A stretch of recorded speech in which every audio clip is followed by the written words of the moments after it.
Assalamualaikum warahmatullahi wabarakatuh. Salam sejahtera bagi kita semua. Perkenalkan, nama saya Sevenia Tobara dengan NIM 2009065010119, kelas B, Prodi Ekonomi Pembangunan, Fakultas Ekonomi dan Bisnis, Universitas Negeri Makassar. Video ini dibuat untuk menjawab soal ujian tengah semester mata kuliah Ekonomi Pembangunan. Adapun soal yang pertama yaitu analisis ekonomi pembangunan, yakni permasalahan negara yang sedang berkembang.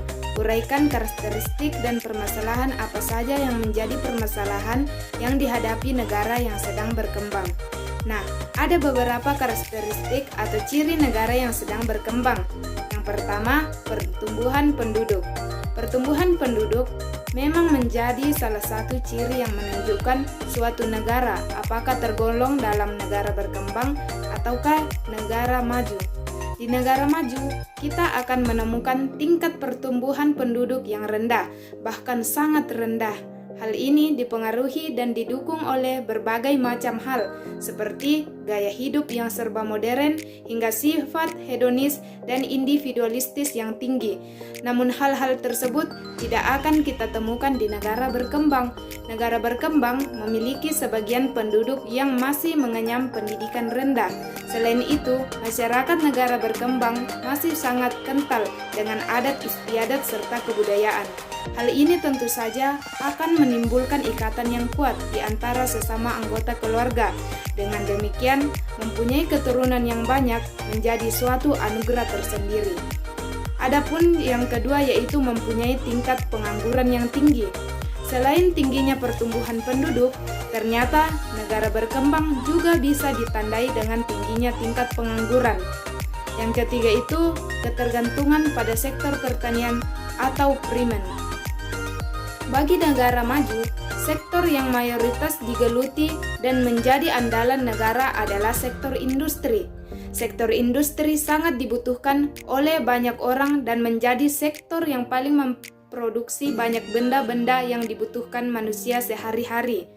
Namun tidak seperti negara maju, di negara berkembang, sektor yang sangat dijadikan penopang adalah sektor primer. Dalam hal ini adalah sektor pertanian. Selain sektor pertanian, bisa juga sektor ekstraktif atau mengambil langsung dari alam seperti pertambangan, perkebunan, perikanan, dan lain sebagainya. Di negara berkembang, memang masih banyak dijumpai lahan-lahan pertanian, lahan perkebunan, dan lainnya. Maka dari itulah banyak masyarakat yang bekerja di sana. Selain karena luasnya lahan, salah satu faktor yang mendukung adalah kurangnya tingkat pendidikan masyarakatnya, sehingga banyak masyarakat yang bekerja dengan kekuatan tangannya, seperti halnya sektor primer.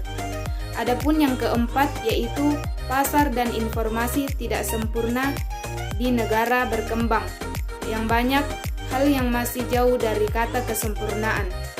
Beberapa di antaranya adalah pasar serta informasi, keterbatasan teknologi serta kelangkaan sumber daya manusia yang berkualitas menjadikan negara berkembang memiliki sistem informasi yang kurang sempurna dan pastinya tertinggal jauh dengan negara maju. Adapun yang kelima yaitu pendapatan per kapita rendah. Salah satu ciri yang cukup mencolok dalam menandai negara berkembang adalah pendapatan per kapita penduduknya yang masih sangat rendah. Negara berkembang sangat identik dengan keterbatasan dan keterbelakangan. Dengan pendapatan per kapita yang rendah, maka akan banyak penduduk negara berkembang hidup dalam batas garis kemiskinan. Hal ini akan membuat kesejahteraan penduduk menjadi sangat jauh dari kata baik. Dengan pendapatan per kapita yang hanya sedikit itu, kebanyakan masyarakat hanya bisa memenuhi kebutuhan pokok saja, dan sedikit kemungkinan untuk mereka bisa memenuhi kebutuhan sekunder atau bahkan kebutuhan yang bersifat mewah. Untuk permasalahan yang sedang dihadapi, setiap negara pastilah mempunyai permasalahan. Tidak mungkin jika tidak memiliki permasalahan, baik negara maju maupun negara berkembang. Perbedaannya, negara maju lebih memiliki sedikit permasalahan dibandingkan dengan negara berkembang jika dilihat dari berbagai sisi. Untuk negara berkembang sendiri, ada beberapa permasalahan yang dihadapi, yaitu yang pertama, penduduk. Permasalahan utama dari negara berkembang adalah pertumbuhan penduduknya yang tidak terkendali. Hal ini akan menyebabkan permasalahan yang cukup rumit. Yang kedua itu ialah ekonomi. Keadaan perekonomian di negara berkembang biasanya masih semrawut. Banyak pengangguran di negara berkembang, penyebabnya adalah kurangnya kesempatan kerja dan juga kualitas SDM yang masih sangat rendah. Yang ketiga sendiri ialah pendidikan. Pendidikan di negara berkembang tidak merata dan masih banyak yang belum mendapatkan pendidikan secara layak. Hal ini karena kelebihan jumlah penduduk di negara berkembang itu sendiri. Yang keempat ialah kesehatan. Fasilitas kesehatan di negara berkembang masih sangat kurang. Hal ini juga didukung oleh kesadaran masyarakat yang masih rendah tentang menjaga kebersihan, sehingga masih banyak orang yang sakit. Yang kelima itu ialah infrastruktur. Biasanya negara berkembang memiliki luas wilayah yang lebih besar dibandingkan dengan negara maju. Namun infrastrukturnya yang kurang. Hal ini karena kekurangan anggaran yang dimiliki oleh negara berkembang. Yang keenam yaitu hukum.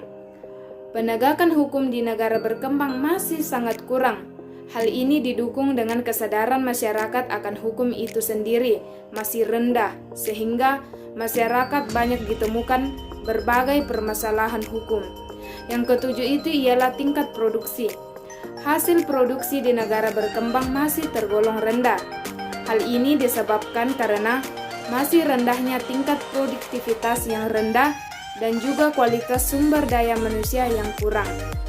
Industrinya biasanya menggunakan tenaga manusia sehingga kalah dengan yang negara maju yang menggunakan mesin untuk memproduksi hasil-hasil industrinya. Yang kedelapan sendiri ialah kualitas penduduk. Kualitas penduduk rata-rata di negara berkembang masih rendah. Hal ini didukung dengan pendidikan yang masih tidak merata. Yang kesembilan yaitu ketidakmerataan hasil pembangunan. Kekurangan infrastruktur membuat hasil pembangunan menjadi tidak merata. Hal ini terpusat di wilayah ibu kota saja.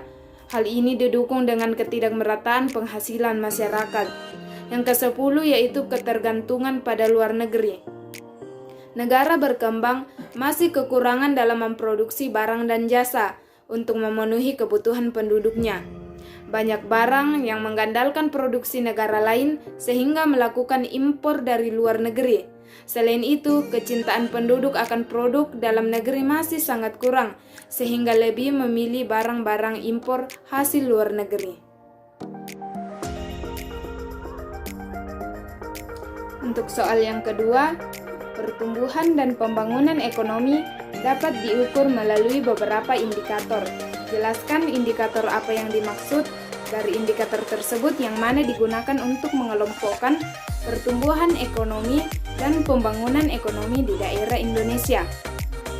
Untuk indikator pertumbuhan ekonomi, pada dasarnya terdapat dua komponen yang dapat digunakan untuk menghitung pertumbuhan ekonomi, yaitu yang pertama, Produk Nasional Bruto atau PNB, merupakan pendapatan atau pemasukan yang diperoleh negara pada kurun waktu atau periode tertentu berdasarkan pendapatan dari warga negaranya. Yang kedua, Produk Domestik Bruto atau PDB. Semua produksi yang terjadi dan dilakukan di wilayah suatu negara, baik warga negara sendiri maupun warga negara asing, tergolong ke dalam perhitungan PDB. Untuk indikator pembangunan ekonomi memiliki dua indikator pokok, yaitu yang pertama, indikator ekonomi. Di antaranya laju pertumbuhan ekonomi, Gross National Product atau GNP atau pendapatan nasional per kapita, Gross Domestic Product atau GDP per kapita dengan purchasing power parity, dan untuk yang kedua indikator sosial, Yang pertama itu indeks pembangunan manusia. Indeks pembangunan manusia diukur berdasarkan 3 aspek, yaitu yang pertama, usia panjang yang diukur dengan tingkat harapan hidup. Semakin tinggi tingkat harapan hidup, maka pembangunan ekonomi bisa dikatakan berhasil. Yang kedua, pengetahuan yang diukur dengan rata-rata tertimbang dari jumlah orang dewasa yang bisa membaca dan rata-rata tingkat sekolah. Semakin tinggi tingkat rata-rata membaca dan rata-rata tingkat sekolah, maka pembangunan ekonomi bisa dikatakan berhasil. Yang ketiga, penghasilan yang diukur dengan pendapatan real yang telah disesuaikan, yaitu disesuaikan menurut daya beli atau mata uang masing-masing negara. Semakin tinggi tingkat penghasilan masyarakat, maka pembangunan ekonomi bisa dikatakan berhasil. Yang kedua, untuk indikator sosial yaitu Physical Quality Life Index.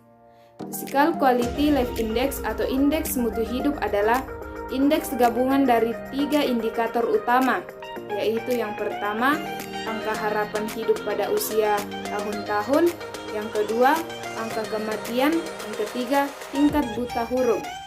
Untuk Indonesia sendiri, indikator yang umum digunakan dalam mengukur pertumbuhan ekonomi dan pembangunan ekonomi ialah produk domestik bruto atau yang biasa disebut dengan GDP dan indeks pendapatan per kapita. Soal yang ketiga, di dalam teori pertumbuhan dan pembangunan ekonomi dikenal model 2 sektor neoklasik atau neoklasikal. Jelaskan makna dari teori tersebut dan implementasinya di negara berkembang. Dalam model Lewis, perekonomian yang terbelakang terdiri dari 2 sektor, yaitu sektor tradisional di pedesaan dan sektor industri modern di perkotaan, yang lebih produktif dan dapat sedikit demi sedikit menampung kelebihan tenaga kerja dari sektor pertanian. Model tersebut mengasumsikan bahwa ekonomi berkembang memiliki surplus tenaga kerja tidak produktif di sektor pertanian. Para pekerja ini tertarik pada sektor manufaktur yang sedang berkembang di mana upah yang lebih tinggi ditawarkan. Ini juga mengasumsikan bahwa upah di sektor manufaktur kurang lebih tetap. Pengusaha di sektor manufaktur mendapat untung karena mereka menetapkan harga di atas tingkat upah tetap. Model mengasumsikan bahwa keuntungan ini akan diinvestasikan kembali dalam bisnis dalam bentuk modal tetap. Sektor manufaktur maju berarti ekonomi telah berpindah dari tradisional ke industri. William Arthur Lewis membagi perekonomian suatu negara berkembang menjadi 2 sektor. Yang pertama itu sektor kapitalis. Sektor ini didefinisikan sebagai bagian dari ekonomi yang menggunakan direproduksi dan membayar kaum kapitalis. Penggunaan modal dikendalikan oleh kaum kapitalis yang menyewa jasa tenaga kerja. Yang kedua, sektor subsisten. Sektor ini didefinisikan sebagai bagian dari ekonomi yang tidak menggunakan modal direproduksi. Dan hal ini juga bisa disesuaikan dengan sektor tradisional atau adat. Teori model 2 sektor ini menjadi teori umum yang digunakan oleh negara-negara berkembang dikarenakan surplus tenaga kerja dari sektor pertanian tradisional ditransfer ke kantor industri modern yang pertumbuhannya menyerap kelebihan tenaga kerja, mendorong industrialisasi, dan menggerakkan pembangunan berkelanjutan di negara-negara berkembang. Industrialisasi berperan penting dalam pembangunan negara-negara berkembang karena yang pertama, mampu meningkatkan pendapatan nasional di negara tersebut. Yang kedua, meningkatkan standar hidup. Yang ketiga, stabilitas ekonomi. Yang keempat, peningkatan neraca pembayaran. Yang kelima, menstimulasi kemajuan sektor lain. Soal yang keempat, jelaskan perbedaan model pertumbuhan yang dikemukakan Harold Domar dan Solo Swan serta implikasinya terhadap negara berkembang. Menurut Harold Domar, perlunya pembentukan modal atau investasi sebagai syarat untuk mencapai pertumbuhan ekonomi yang mantap atau teguh atau steady growth. Bila pembentukan modal telah dilakukan, maka perekonomian akan sanggup memproduksi barang-barang dalam jumlah yang lebih besar. Sedangkan menurut teori Solo Swan, merupakan teori yang menyatakan bahwa tingkat pertumbuhan output ditentukan oleh pertumbuhan eksogen, yaitu kemajuan teknologi. Menurut teori ini, faktor-faktor yang mempengaruhi pertumbuhan ekonomi diantaranya adalah stok modal, pertumbuhan tenaga kerja, dan perkembangan teknologi. Model pertumbuhan Solow ini merupakan pengembangan dari formulasi Harold Domar dengan menambahkan variabel tenaga kerja serta memperkenalkan faktor teknologi. Implikasinya terhadap negara berkembang yaitu yang pertama, semakin mudah proses investasi, maka semakin banyak kegiatan investasi yang dilakukan dan semakin tinggi pula pendapatan yang dihasilkan oleh negara. Yang kedua, akumulasi modal, bertambahnya penawaran tenaga kerja dan kemajuan teknologi. Teknologi ini terlihat dari peningkatan skill atau kemajuan teknik sehingga produktivitas meningkat.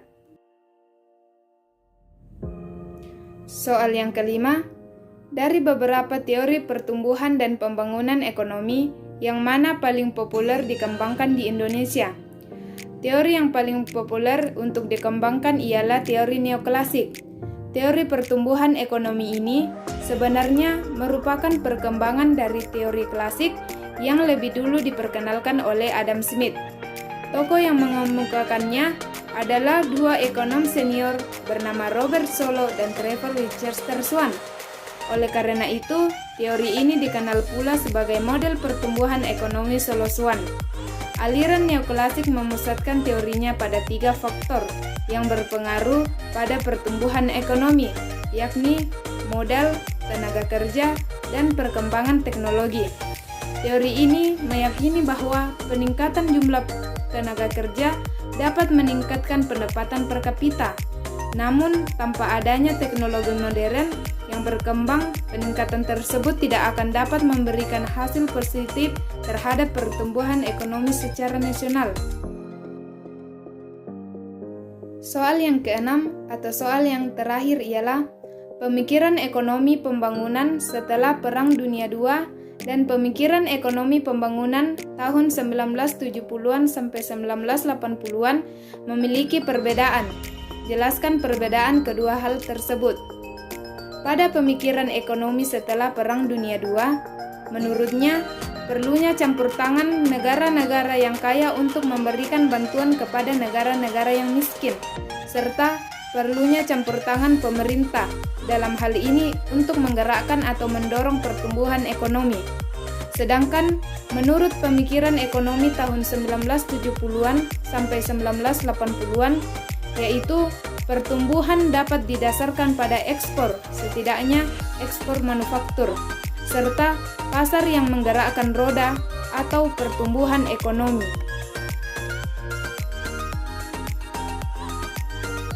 Demikianlah jawaban dari saya untuk menjawab soal ujian tengah semester mata kuliah Ekonomi Pembangunan. Kurang lebihnya mohon dimaafkan. Terima kasih. Assalamualaikum warahmatullahi wabarakatuh.